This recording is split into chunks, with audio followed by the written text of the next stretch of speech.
Poles 5 రాష్ట్రాలు 824 assembly నియోజకవర్గాలు సార్వత్రిక ఎన్నికలకు 2.5 ఏండ్ల ముందు హోరాహోరీ ఓట్ల సంగ్రామం జరిగింది. 5 రాష్ట్రాల్లో ఓట్ల సంగ్రామం ముగిసిపోయింది. సో 5 గంటల వరకు పశ్చిమ బెంగాల్లో 90% ఓటింగ్ నమోదైంది. ఈవీఎం యుద్ధంలో గెలిచేందుకు అన్ని రాజకీయ పార్టీలు సర్వశక్తులు ఒడ్డాయి. వ్యూహాలు ప్రతి వ్యూహాలతో పొలిటికల్ లీడర్లు ఒక పంచతంత్ర పాంచికను సంధించారని చెప్పాలి.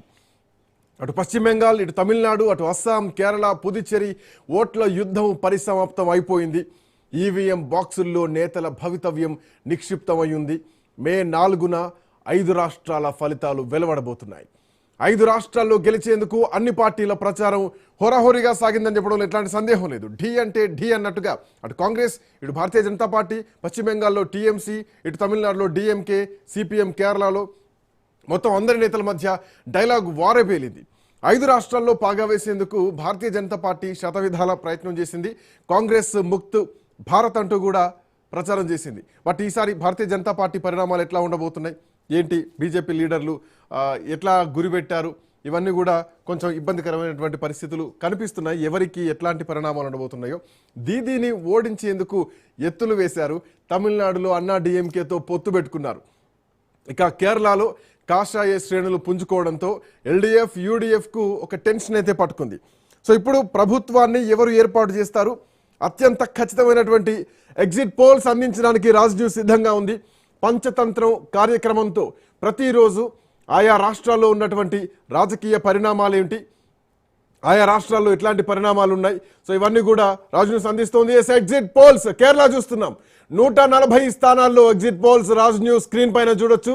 ఎల్డీఎఫ్కు అటు అస్సాం కానీ, ఇటు కేరళ కానీ, ఇటు పశ్చిమ బెంగాల్ కానీ, అటు పుదుచ్చేరి కానీ, తమిళనాడు కానీ, సో ఓవరాల్గా ఎగ్జిట్ పోల్స్ అయితే అందుతున్నాయి. సో ప్రస్తుతానికి టోటల్గా పశ్చిమ బెంగాల్ 148 మ్యాజిక్ ఫిగర్ రావాలి. సో 294 స్థానాల్లో పశ్చిమ బెంగాల్లో ఎన్నికలు జరిగాయి. అన్ని స్థానాలకు 184 ఎవరికి రాబోతున్నాయి ఏమిటి అన్న చూడాల్సినటువంటి అవసరం ఉంది. టీఎంసీకి 130 నుంచి 140, భారతీయ జనతా పార్టీకి 150 నుంచి 160 స్థానాలు వచ్చేటువంటి అవకాశం కనిపిస్తుంది. Coming to Tamil Nadu, Chanakya strategy ఒకసారి చూద్దాం. సో తమిళనాడు విషయానికి వస్తే ఇక్కడ డిఎంకే వర్సెస్ ఏఐడిఎంకే, అంటే దీంట్లో అటు టీఎంకే పార్టీ కూడా ప్రధానంగా ఈసారి త్రిముఖ పోటీ నడిచిందని చెప్పాలి.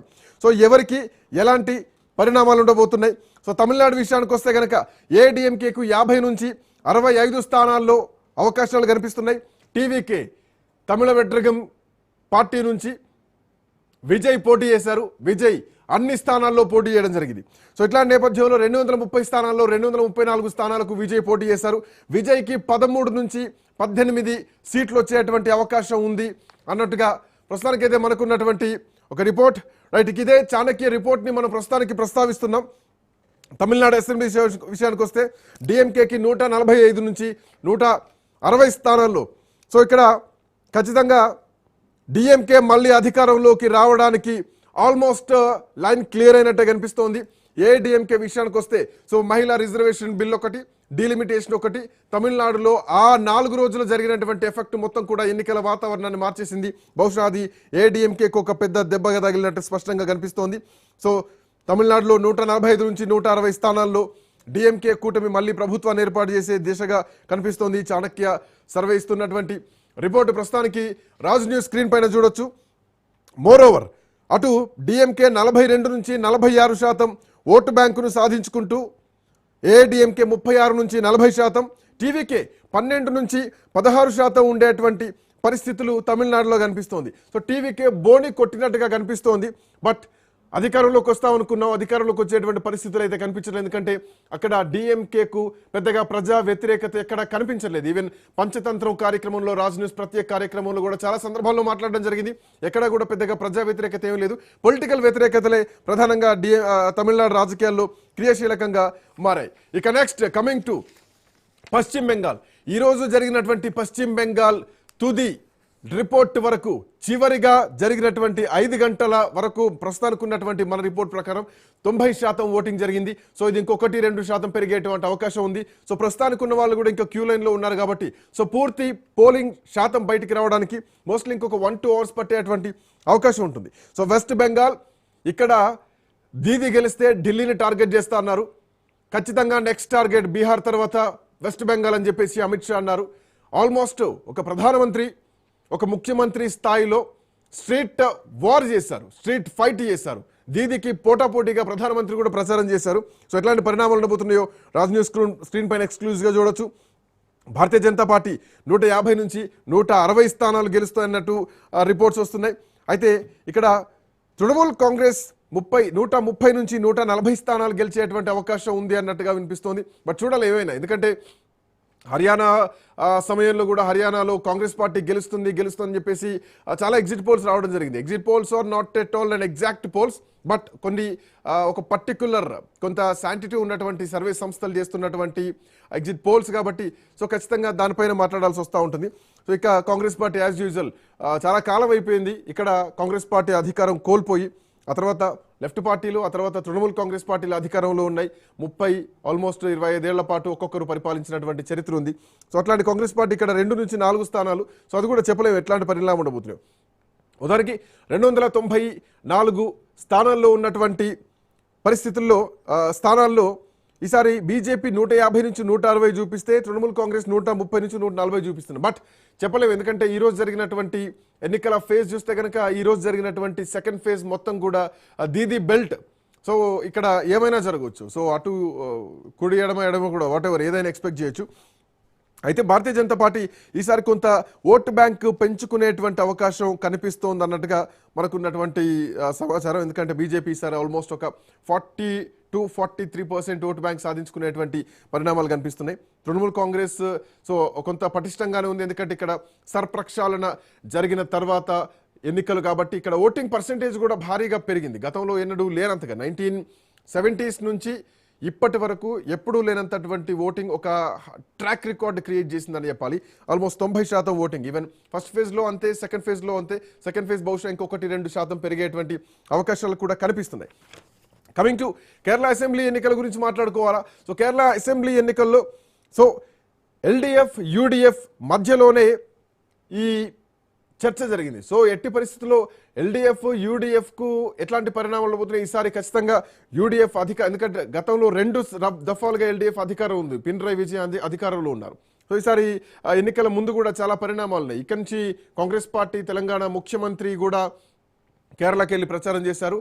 సో యుద్ధం తమిళనాడు వర్సెస్ ఢిల్లీ ఎట్లా జరిగిందో కేరళ వర్సెస్ తెలంగాణ లాంటి ఎపిసోడ్ కూడా ఎన్నికల ప్రచార సమయంలో జరిగింది.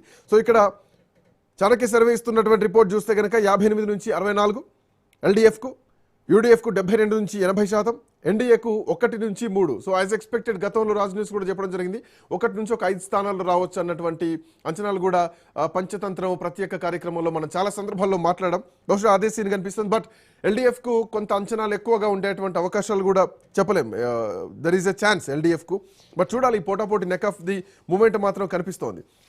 సో ఇక ఈ అంశం ఇట్లా ఉంటే కనుక సో ఇప్పటికీ ఉన్నటువంటి పరిణామాల ప్రకారం సో మన దగ్గర 2 సర్వే రిపోర్ట్స్ని ప్రస్తుతానికి రాజ్ న్యూస్ స్క్రీన్ పైన చూస్తున్నాం. ఒకటి చాణక్య సర్వే, ఇంకొకటి బీకాన్ ఎక్స్క్లూజివ్ సర్వే కూడా చూస్తున్నాం. ఇక్కడ ఎల్డిఎఫ్, ఇక్కడ కూడా యూడిఎఫ్ అండ్ ఎల్డిఎఫ్ మధ్యలో కొంత యూడిఎఫ్కే ఎడ్జ్ కనిపించే అవకాశాలు మాత్రం కనిపిస్తున్నాయి.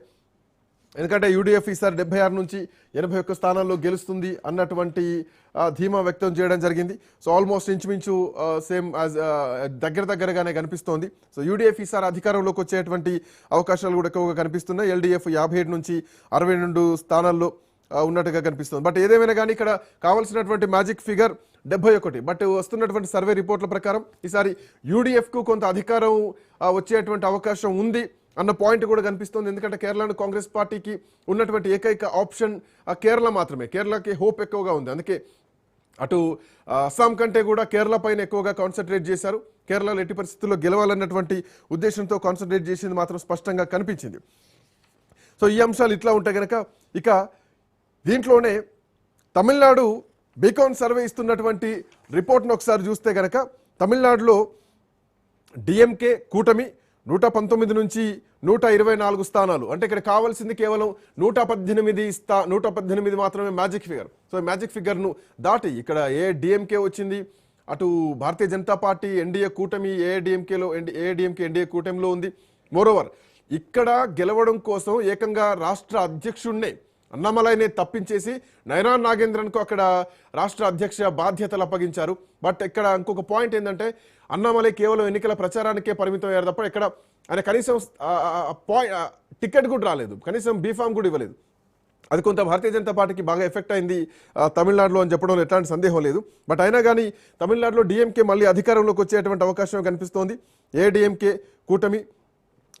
కూటమి 86 నుంచి 91 స్థానాలు కనిపిస్తుంటే టీవీకే మాత్రం ఇక్కడ కొంత డిఫరెంట్ కనిపిస్తోంది, 16 నుంచి 21 స్థానాలు. అంటే ఒకవేళ ఏమైనా కొంత తగ్గితే డిఎంకేకు ఏమైనా తగ్గితే టీవీకే బలం తీసుకునేటువంటి అవకాశం ఉంటుందా? అండ్ మోర్ ఓవర్ ఎన్డీఏకి కూడా టీవీకే ఆప్షన్ ఉంది. టీవీకి ఒక గేమ్ చేంజర్ అయ్యేటువంటి ఆ పరిణామాలు ఏమైనా ఉంటాయి అన్నది కూడా చూడాల్సినటువంటి అవసరం ఉంది. ఎన్డీఏ కూటమి మాత్రం టీవీకే ఒకవేళ భవిష్యత్తులో కలిస్తే కనుక ఎన్డీఏ కూటమితో కొంత బలం అయితే చేకూరేటువంటి అవకాశం ఉంటుంది. బట్ చూడాలి ఎట్లాంటి పరిణామాలు ఉండబోతున్నాయో. సో ప్రధానంగా ఈ రాష్ట్రాల్లో ఇక ఇదే survey report beacon west Bengal చూసుకుంటే కనుక యాజ్ యూజువల్ 148 మ్యాజిక్ ఫిగర్ కావాలి 294 స్థానాల్లో. సో ఈరోజు రెండో దఫా ఎన్నికల పోలింగ్ జరిగింది. దాంట్లో 148 అంటే ఈ రిపోర్ట్ బీకాన్ ఇస్తున్నటువంటి రిపోర్ట్ చూస్తే కనుక 149 అంటే మ్యాజిక్ ఫిగర్కి ఒక పాయింట్ ఎక్కువగానే ఉంది, ఒక అడుగు ఎక్కువగానే ఉంది. సో రెండు కొంచెం డిఫరెంట్ కనిపిస్తోంది. సో ఇక్కడికి వచ్చేసరికి 149 నుంచి 154 స్థానాల్లో తృణమూల్ కాంగ్రెస్ పార్టీ గెలిచి ఈసారి మళ్ళీ 4వ సారి కూడా అధికారం చేపట్టేటువంటి దిశగా మాత్రం కనిపిస్తోంది. అటు భారతీయ జనతా పార్టీ ఎన్డీఏ అలయన్స్లో 136 నుంచి 141 స్థానం. సో ఇక్కడ కూడా ఆల్మోస్ట్ దగ్గరగానే ఉన్నారు. గతంలో 60 పైచిలుకు స్థానాలు ఉంటే కనుక ఈసారి దాన్ని డబుల్ చేసేటువంటి దిశగా వెస్ట్ బెంగాల్లో కనిపిస్తోంది. సో మిగతా లెఫ్ట్ పార్టీలు కానీ ఐఎస్ఎఫ్ కానీ కాంగ్రెస్ పార్టీలు కానీ మహా అయితే ఒక 5 నుంచి 10 స్థానాలు తీసుకున్నా కానీ సో ఇందులోంచి ఏమాత్రం కలుపుకున్నా కానీ భారతీయ జనతా పార్టీ కూడా అధికారంలోకి రావడానికి చాలా అంశాలు కనిపిస్తున్నాయి. చూద్దాం, దీన్ని ఇంకొక డీప్ విశ్లేషణ చేద్దాం. మనతో పాటు అనలిస్టులు అట్లాగే అటు కాంగ్రెస్ పార్టీ బీజేపీ పార్టీ నాయకులు కూడా జాయిన్ అయ్యారు. ఒక చిన్న బ్రేక్ తీసుకుందాం. బ్రేక్ తర్వాత డిబేట్ విల్ బి కంటిన్యూడ్.